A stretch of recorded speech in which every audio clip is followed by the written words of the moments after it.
Hello and welcome to Eerie Earth. I'm your host Kieran. Thank you for joining.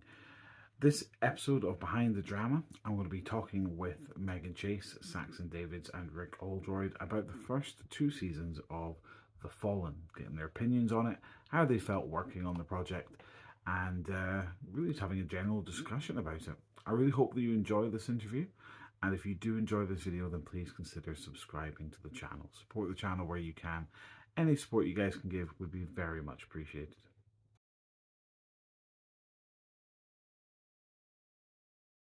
Okay, so welcome, Megan. Welcome to Behind the Drama with Eerie Earth. We're here to talk about the first two seasons of The Fallen, which, of course, you are very much involved with. So, can you tell our listeners a little bit about yourself and who you play in The Fallen? Oh, so I play Danny Cunningham in The Fallen. She is the sort of focal point that we follow through season 1 and 2. I started performing from a very, very young age. I'm pretty sure I started singing before I started talking. And due to personal reasons, I sort of lost a lot of time for performance. And I found an advertisement for The Fallen for you posted, Kieran, that I think I responded to, and never really done a lot of any sort of audio drama already. I did little bits at college, but I was like, okay, let's try something new because lockdown sucked the joy out of everything. And you know what? I have never looked back. This has been one of the best things that I've jumped on project-wise. Like the people I've met. Hi, Rick. Hello, Rick. Hello.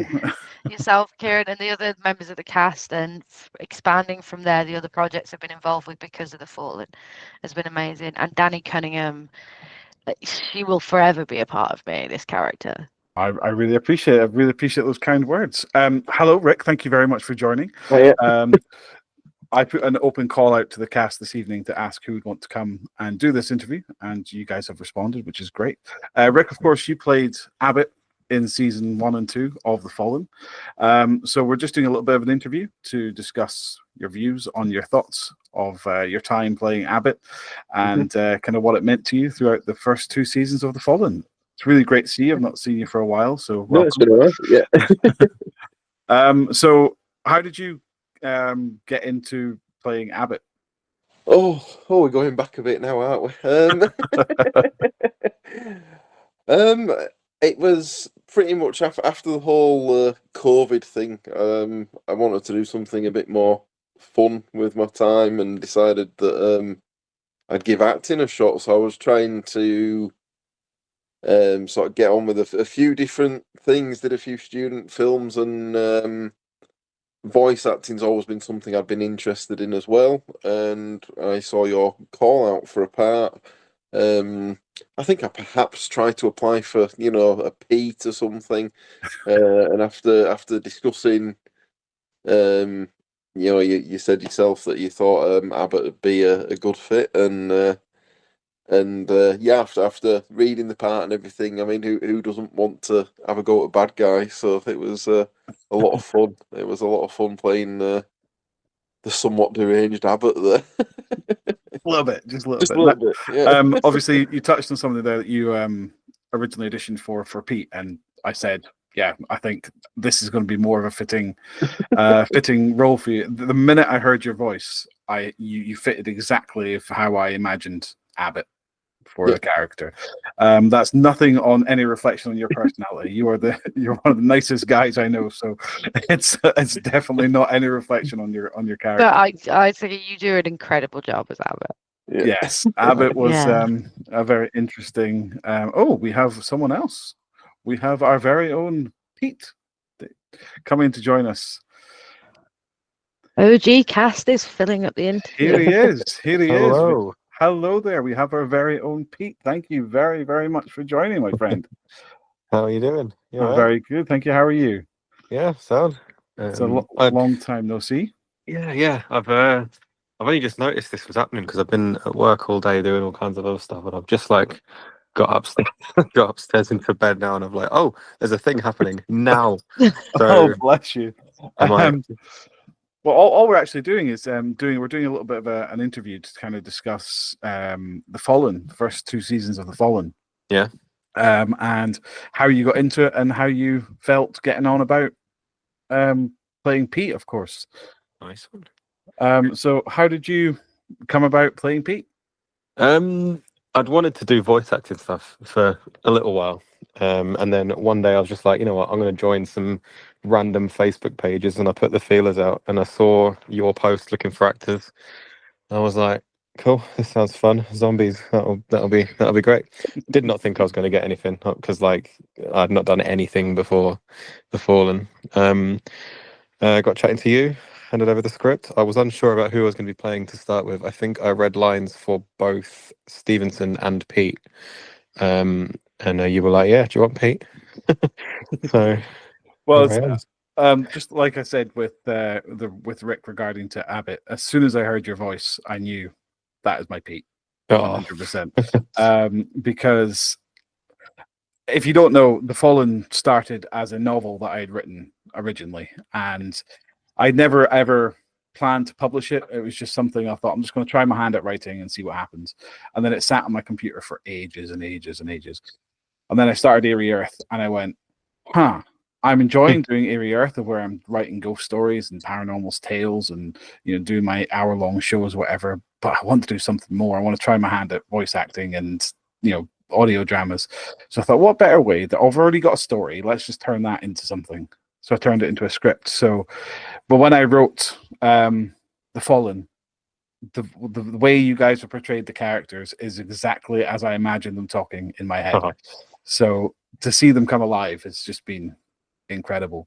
So we'll start back with Megan in regards to Danny. So obviously Danny is a very strong character, and we kind of get to see that from the offset with episode 1, of where she's thrust into this nightmare and she just kind of takes control of the situation. Her mother gets eaten, and straight away she's just straight into the I need to sort this out form of things. How do you think Danny has moved on from that to what we see in season 2, for example?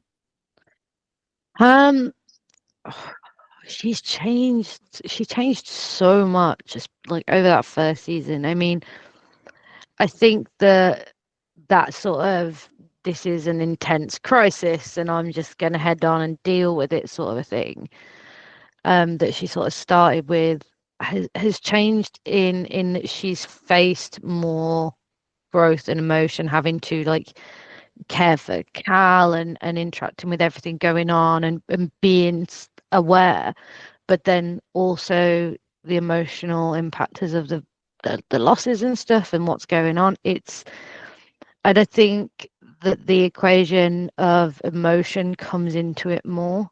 She's become slightly more openly emotional as like season 1 and season 2 sort of went on. I think like she just feels like she's very, like, she will show the emotion normally, but only when she's really pushed to it. But she didn't do too much of that at the very beginning of season 1.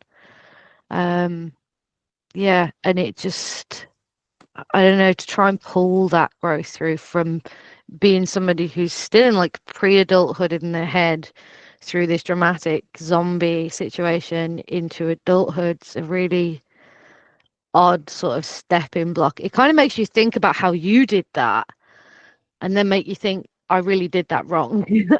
Yeah. But yeah. Also makes you think kind of how would you survive in this situation? And this is something that Pete and Abbott kind of, more so I would say more so Pete, because he's fairly new to being in the army. We know he from what he discusses in a revelation to Danny that he was out in Afghanistan and that he came back because he witnessed something horrendous and couldn't deal with it, to be thrust into this zombie apocalypse. Whereas Abbott is a seasoned soldier. And again, we learn that in season 1 of where he says, I used to, we used to hang upside down in our ropes, and he used to, kind of bullshit his way through things. So we know that he's a seasoned soldier. But it's, how do you reckon certainly Pete, we'll start with, has changed from season 1 of being this new kind of soldier, if you like, to season 2 suddenly being in charge of everything. Yeah, he gained a lot more control. I feel like he was quite hesitant to speak up about a lot of things when, you know, he was answering to O'Connell and everything. He was like, really, there's certain things about him that he weren't feeling, but he was like, right, it's my duty. And then, you know, when season 1 comes to a close and everything that happened there, when he finds himself in a bit more of a leader role, he is like way more like hands-on. And when he goes to like his confrontation with Rosie compared to his confrontation with O'Connell in season 1 is way more like, this is what's happening, you like it or not, deal with it. He had a lot more confidence in himself, I think, in season 2. Confidence specifically with his role and whether he meant to or not. I feel like he felt like he was there for Dani completely, but kind of alienated her a little bit with his new role. Whether he like even saw it himself or not, I don't think so. But so yeah, he definitely gained a lot more confidence in how he asserts himself in leadership situations, I think. We also see that kind of towards the end of where he, you know, it's not going to be a spoiler because it's been out for 2 years. Where It's really been 2 years. Yeah. Oh my God. Where he kind of sacrifices himself and for the group. Yes. And when he jumps off the bus, it's that moment of he knows damn fine what's going to happen because he knows there's no way that he's going to lead them off and survive.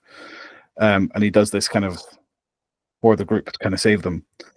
And then that brings me nicely on to Abbott, of course. In the first season, we see Abbott as this grumpy old git who just doesn't really want to take shit from anyone, and that he is O'Connell's lapdog, and he'll say yes sir, no sir, 3 bags full sir, to a total complete psychopath in season 2. How did that feel, playing Abbott from season 1 to then season 2 having to play this completely different character, if you like? Yeah, I mean, it was a lot of fun, and I could sort of see, you know, how that had come about for him. Obviously, he went through a lot, and yeah, it was always a bit of an arse, I guess. But obviously, at the back end of that, he got worse, and from everything that happened, so yeah, and from everything that happened to him, obviously, I started to feel bad for him. I was like, oh. Yeah. When he did return, then yeah, he'd completely lost his marbles, basically. So, yeah.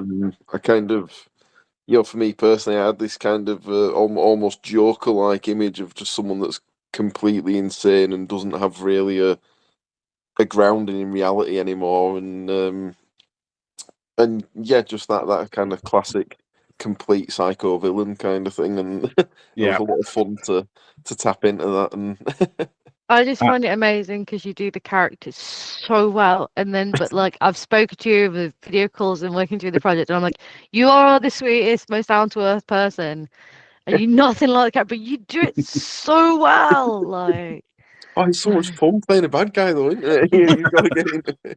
Well, this is it. This is it.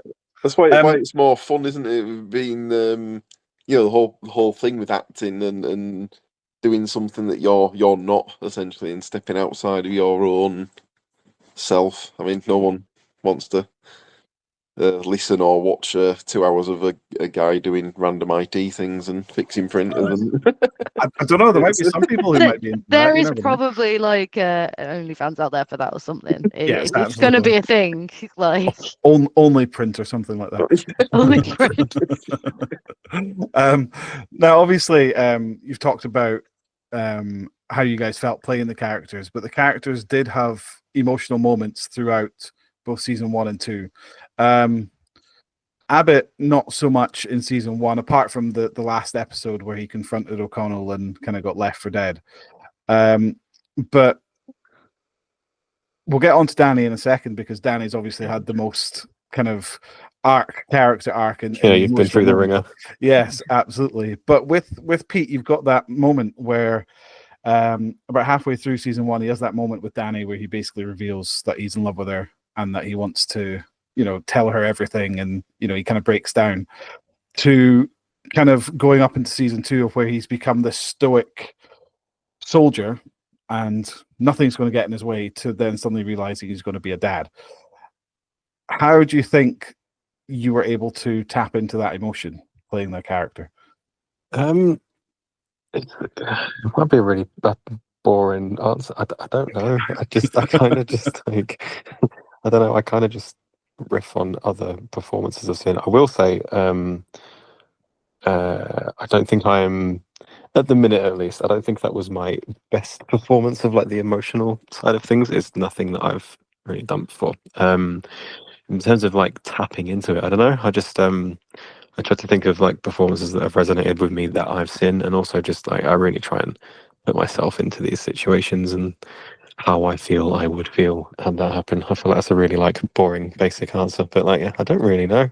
I'm We not a did trained. read-throughs as well, Yeah, me and yeah, you. we did. Well, that was one thing actually. Me and you were doing read-throughs a lot. I think that one really important bit, one really important thing, and it's another reason that I give you, Kieran, a lot of like different takes of how I say different things, because like responding to the way something is said by another character before me, is important. So like me and Megan, me and Megan did a lot of read-throughs together with those particularly emotional scenes where it's just like a heavy dialogue between the two of us. So yeah, that helped. Yeah, no, really, I just try and put myself in that situation completely, which might sound like a really common answer, but yeah, I don't know. No, that's absolutely I fine. don't think I sent you that many like multiple changes in lines, like occasional slight ones, but I feel like Saxon's been really, really nice and helpful there and sent you multiple options. But in my head, when I knew how Danny would say it in my head, I was just like, that's how she, See, like, I quite liked it because it was raw. It was how you're feeling in the moment, and I don't think, I mean, with the emotional moments that Pete had, when he was dying and saying "I love you" to Danny and stuff. Like every time I hear it, I do get a lump in the throat. But I must admit, and this is not to kind of blow smoke up anyone's arse, like the raw kind of emotion that you get at the end of season 1 when Danny is singing "Hushabye Oh, yeah. Mountain," and when she's kind of thinking that her brother's dead. That was all done, as far as I know, with one kind of recording, one take, and yeah. I just think it just feels so raw. And then you've got the moment in Murrayfield Stadium of when Roach has to shoot Pete at the end, and you've got that moment of Cal kind of speaking for the first time afterwards. You're talking to Pete over the grave. I don't know how you do it, but it's just you seem to bring something out, and it's how would you feel that you were able to use that emotion without getting emotional yourself? The recording that part for the end of season 1, and I remember it really clearly because I went very shakily downstairs afterwards to get a drink because I was like in tears, and it makes you feel like you've been upset. You are upset, so you've been upset. So I'll go downstairs to get just a drink of water, and my mum suddenly looks at me and says, "Oh my God, is everything okay? What's happened? Who's died?" And I'm like, "I've He been died. recording. I'll He be died. fine." Because I was like, I get myself into a state that is so upset. And I suppose to me, I think about experiences and traumas in my life that can in any way sort of overlap in that sort of situation. I think about what that feeling must be, and using experiences of loss and things like that, like especially with that particular bit when she thinks she's lost a little brother, like to think about the losses I've experienced, and then to think about my brother as a person and what losing him even now would feel like. And I just sit with it and I let it fill me instead of going, oh no, okay, let's put it together, let's stop thinking about this. I let the thoughts sit. And I suppose it's like it can take me a while after I've recorded the stuff like that to do anything else because I have to wait for that feeling to drift away. But yeah, it's like some of it is just natural reactive, but a lot of it is just pulling on, I suppose, the empathy of putting myself into the situations and using sort of examples of how I felt and how things have affected me in the past. The speaking to the grave and things like that, it's similar sort of thing. I've lost some people. I've had some life experiences where I've lost some people far too soon and far too young and things like that. And so it's, I suppose I should be grateful for any trauma I carry because it makes me a good actor. But no, it's yeah, I think maybe because of like being a very empathetic person in general, like that definitely helps with performing and acting and stuff, because it's like I can swim in the emotion if I find the right scene in my head, and if I sit in it long enough, that's where I find the tears and the break and the fracture and all of that. Yeah. And it, I listened to the end of season 1, like the last half of the episode, I think it was. I was showing somebody it.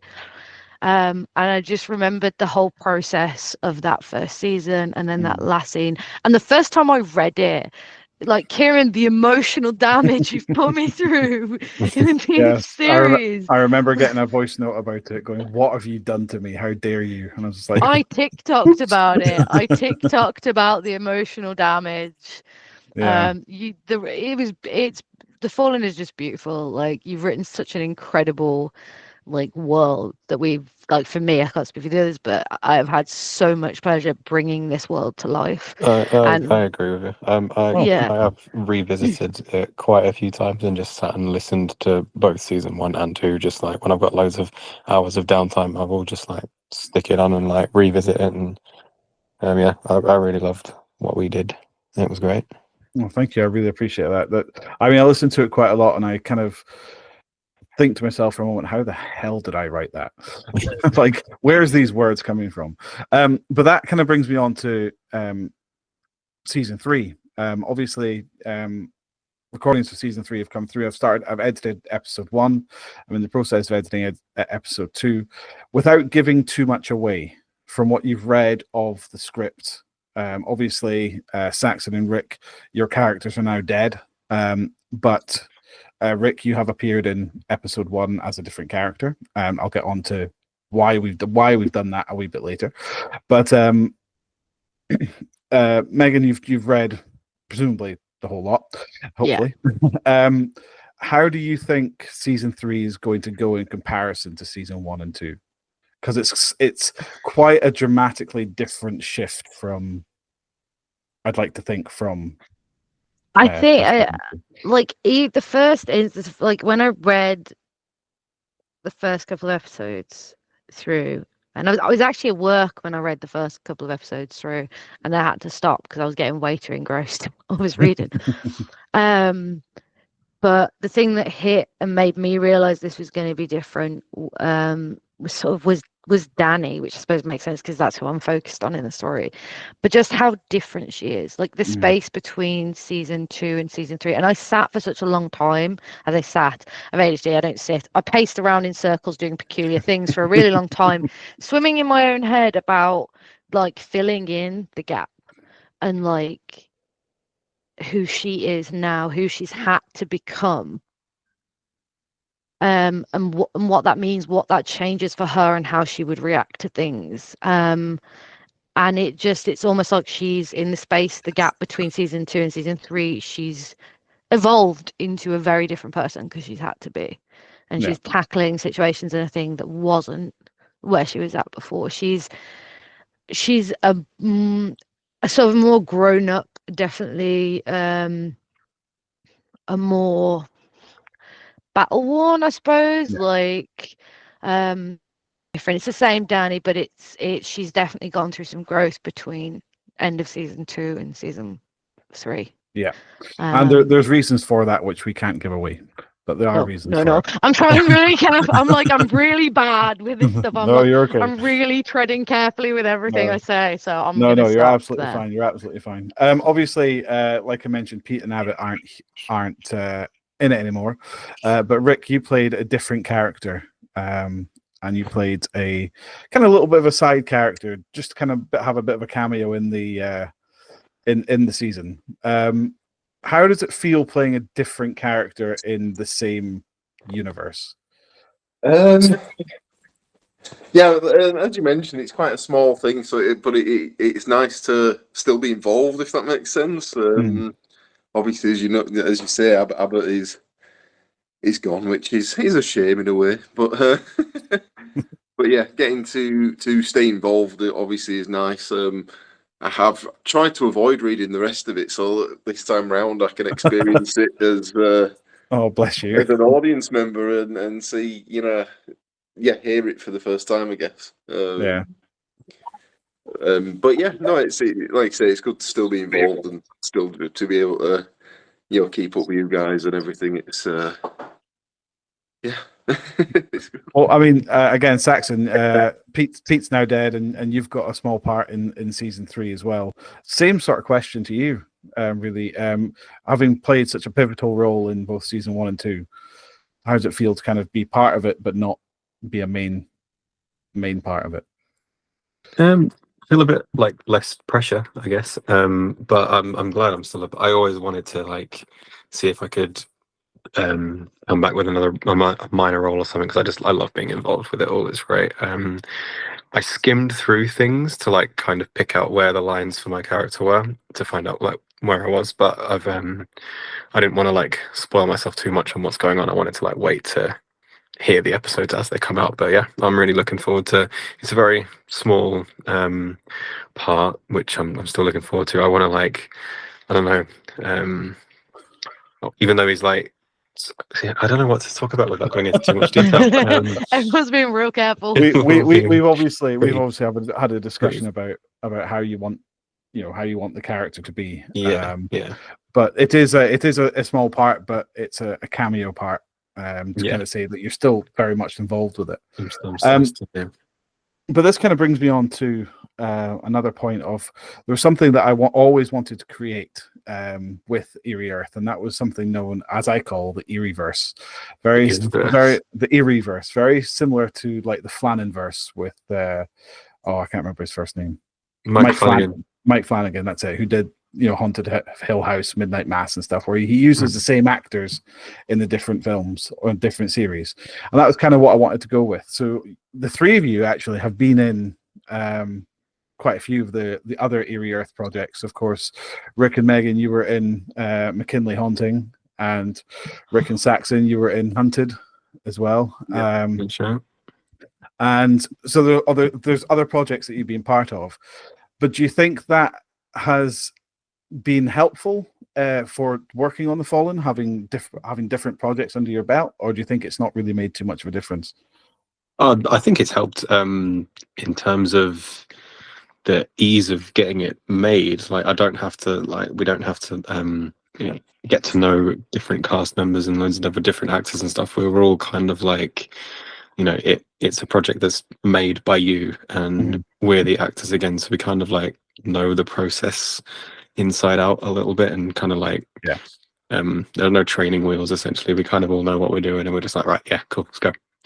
The kind of style that I have and what I expect, and I'm not too kind of pressurizing and saying you need to do it this way, you need to do it that way. Just let you do what you want to do. I appreciate that. Thank you. Like, to me, when I started working on these projects, the more I did, the sort of the deeper fascination I found myself with it, because I've done live theatrical performance, and I've done short films and all sorts of stuff like that in a wide variety. And I did a very small piece of work on like radio shows when I was in college, but I've never voice recorded for audio like this before. And so to me, when I stood there with the script in front of the mic and all the conversation we'd had about Danny and the character and who she is and stuff like that, and I'm just like, oh, I'm so used to having like a stage and other actors to feed off, whether it's in front of a camera or on a stage and stuff like that. And I'm like, right, all they've got is the audio. So how do I make sure that comes through in my voice? And so like I always record stood up, because I find that even the smallest of gestures that I would make if I was doing this like live in person make a difference to how my voice sounds and the tone and the reaction out of when I say it. And sort of working more and more on that. And so I think that definitely sort of my skills and my fascination with this area of performance have absolutely grown since the first episode I recorded, and with every project my process of doing it sort of deepens and sort of I understand it even more and find new ways to sort of create the feelings or the situations that I want. Like I have this weird thing I do where I have an item of clothing for every audio character I've recorded. And when I record that character, I wear that item. Right. Okay. And I only Makes ever wear sense. that picture. And it can be as small as like a ring or something. But to me, it's sort of like when I have that item on, that's always that person. That symbolizes that character and everything I've thought and felt and put into them. And I've only ever done that with like voice recording, and that's something that helps me find that. And it's nice because I get to keep those things as well. So like I've always got a memento of that character. But yeah, it was beautifully different stepping into this, and I definitely think my capabilities with this whole process and performing like this have grown with every project I've been involved with. And I've been super lucky with how much sort of artistic freedom you give me with Danny. Like if I feel like the phrasing isn't quite right or something like that, I'll record it, and I'm always happy to re-record it if you want it a different way. But it's being able to discuss the character back and forth and have thoughts and opinions on it that you think about and talk about is like a huge difference, because some directors and writers just don't. Yeah. They just want you to do their word verbatim on a character, which is really stifling and I think stops character growth to a certain extent. Well, I think that's just something that I decided to do because I thought, you know what, these characters need to feel realistic. They need to feel that they're not just I'm reading off a script. So if I say, these are the lines, if you need to change them to make them fit, as long as the last line before the next person's cue is the same, blah, blah, blah, then it's just so you can make it more real. So it's not like one day I went to the shop. Yeah. So, Rick, how do you think being part of the other projects, do you think that's kind of helped you with The Fallen, or do you think that's not really made too much of a difference? Yeah, I mean, all the characters I've played have been quite different, I think. So one affecting the other isn't, the characters themselves don't kind of tangle, if that makes sense. They're very different. But as Saxon and Megan have both said, working with the same team as such is always a lot of fun, and it's always good to these little catch ups. And it's like we've got a little group of friends that have never met in person, and online friend. It's like, for example, I loved going from The Fallen to Hunted, where The Fallen, you and I were like enemies, and then we're brothers in Hunted. It's great. Yeah, that was something exactly, that I knew as soon as I wrote The Hunted, which I'll do a whole separate thing about. But when I wrote The Hunted, I knew pretty much straight away that you two were going to be the main roles, because having worked with you, I knew straight away that who I wanted. So yeah, I mean, it worked perfectly. And I listened to that again, and I sit there and I go, wow. Like, yeah. But anyway, I think that will be enough for tonight. But guys, thank you so much for coming along. I really, really do appreciate you showing up tonight. I know it's taken time out of your evening. It's been a pleasure. Like I say, I'll try and get more of these put together so we can discuss more about the other audio dramas that we have done together. Well, enjoy the rest of your evening, guys. Thank you so much for joining, and thank you. We'll look forward to season 3 coming out. Yeah, see you all soon.